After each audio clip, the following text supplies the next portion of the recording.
أهلا بحضراتكم. نبدأ بالصلاة على سيدنا محمد صلى الله عليه وسلم. ده ملخص فيلم جديد للنجم الجميل شاروخان.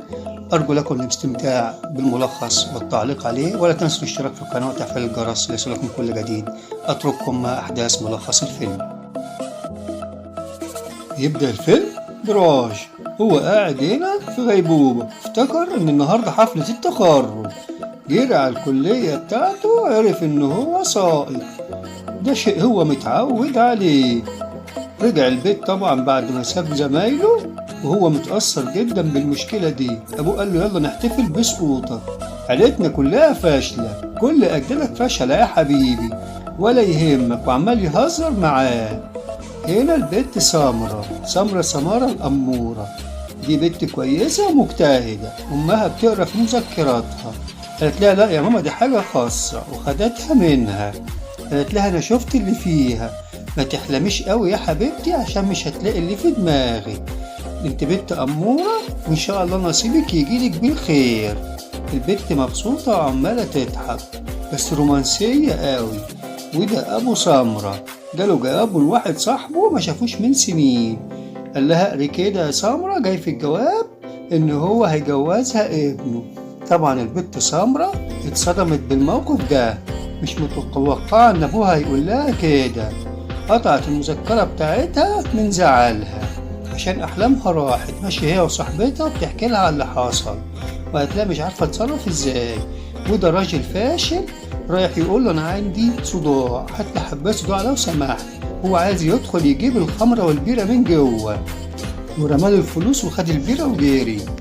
هنا البنت سمرة راحت لأبوها بتترجاه إن هي تسافر مع زمايلها رحلة. قال لها حاضر يا حبيبتي مفيش مشكلة. وهنا هما بيجروا عشان يلحقوا القطر. المعلم راج كان معاها في نفس الرحلة وما يعرفوش بعض لحد دلوقتي، لكن هو بتاع بنات. ودخل عمل إن الأوضة اللي هما قاعدين فيها اتقفلت. دخلت صاحبتها وخرجتها بسرعة. تاني يوم قاعدين سوا عمال يعاكس في البنات ويقول لهم أنا بعزف بيانو على أعلى مستوى. سمعته البت سمرة وراحت قالت لهم عندنا بقى العازف المتمكن، وأحرجته. لكن للأسف عزف ممتاز جدا وخدها وقعد يرقص معاها. دي كانت المفاجأة. تاني يوم بيعتذر لها وبيديها ورد، لكن كان فيها مقلب وقعد يجري. وده القطر عداها، قال لها متزعليش يا أمورة، إن شاء الله نلحق قطر غيره. واد مجرم وفاشل وفاسد وبتاع بنات. قال لها أنا طول عمري بتاع بنات بيشدها فستانها اتقطع. لا حقك عليا، ماشية من غير باسبور.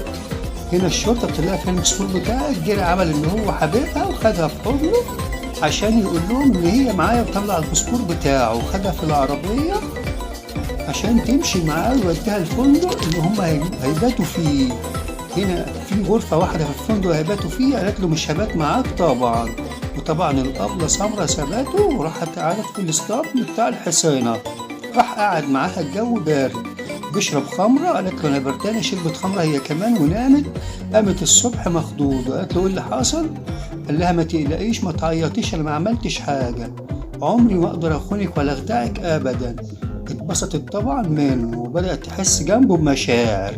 هنا اتصاحبوا مع بعض وقعدوا يدردشوا سوا وهما مقتنعين ببعض جدا. وقالت له للأسف أنا كمان كام يوم هتتعلن خطوبتي. قاعد مع أصحابه عمالين بقى يتكلموا مع بعض ويقولوا ذكرياتهم لبعض. وبعد ما خلصوا الرحلة قالوا لازم نبقى أصدقاء طول العمر، هتيجي خطوبتي؟ قال لها مش هقدر أجي. سابته ورجعت على البلد بتاعتها وعلى بيتها. قعدت تتكلم مع مامتها، وأبوها سمعها إن هي شافت الواد اللي بتحبه.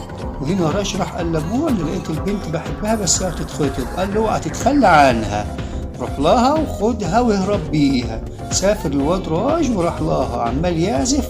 سمعت العزف بتاعته اما صحيت راحت له جاري وخدته بالحضن. وقعدت تقول له انا مبسوطه ان انت جيت، بس انا خطوبتي كمان يومين. قال لها مش ممكن اخدك من ورا اهلك. هنا راش اتعرف على الواد كوليجات اللي هو هيخطب المعلمة سمرة، وعرفوا ان هو غني. خدوا عشان يعرفوا على اهله وقربوا جدا منهم. بدأ راش يتعرف عليهم ويدخل وسطيهم. وهنا ساعة الخطوبة جاي لبسها الدبلة. قالت له صباعي بيوجعني، ما لبستش الدبلة بس قاعدة حزينة. وهنا أبو الواد كابيجات عايز يخليه يتجوز بنته وهو مش راضي. أبو راج وصل الهند وقعد مع المعلم جوجو أبو كلجاك، وهنا بيتفقوا على الجواز وما يعرفش إن بنت الراجل ده هي مش سمرة. المعلم راج زعل من أبوه، قال له يا عم أنت إزاي تتفق معاه على البنت دي مش سمرة، وعرفه هنا على سمرة وقاعد معاها. قال له يا ابني خدها واهرب متتخلاش عنها. قالت له أنا هصوم ولازم أول واحد يأكله أو يأكلني هو اللي يكون زوج المستقبلي. قال لها خلاص أوكي يا موزة، وأنا كمان هصوم معاكي. صاموا الاتنين سوا. يا سلام على الرومانسية اللي مقطعة بعضيها، أحلى رومانسية هندية. هي إنها عملت إن عندها صداع وقامت واقعة في الأرض عشان أول واحد يشربها أو يأكلها هو، قامت جاية غمزة غمزة محترمة، قاعدين مع بعض، هي بتأكله وهو بيأكلها.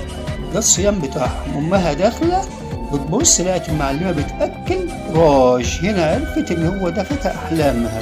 قالت لهم اهربوا وخدت كل صيغتها وامشوا يا جماعة وما تعملوش اللي أنا عملته، روحوا عيشوا حلمكم وحققوا أمانيكم.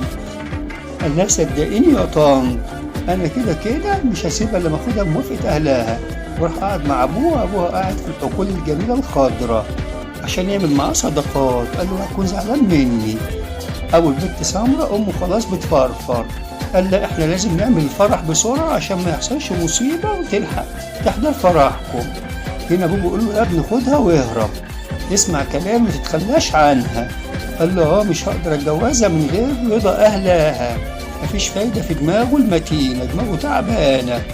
هنا أبوه قال له أنت خدعتني وضربه بالقلم، خدعتني وأنت الواد بتاع الخمرة، دخلت بيتنا أنت إنسان مخادع، اطلع بره.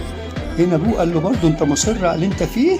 هنا المعلم كلجاك عرف إن المعلم ده دخل بيتهم عشان ياخد خطيبته، قامت العركة بينهم عمالين يضربوا في بعض، مسكوه ضربوه علقة، راح أبوه جري عشان يدافع عنه. هنا بقى قام عليهم راج زي المجنون وقعد يطحن فيهم، راح قالوا لهم الحقوا في خناقة بين كلجاك وراج على المحطة.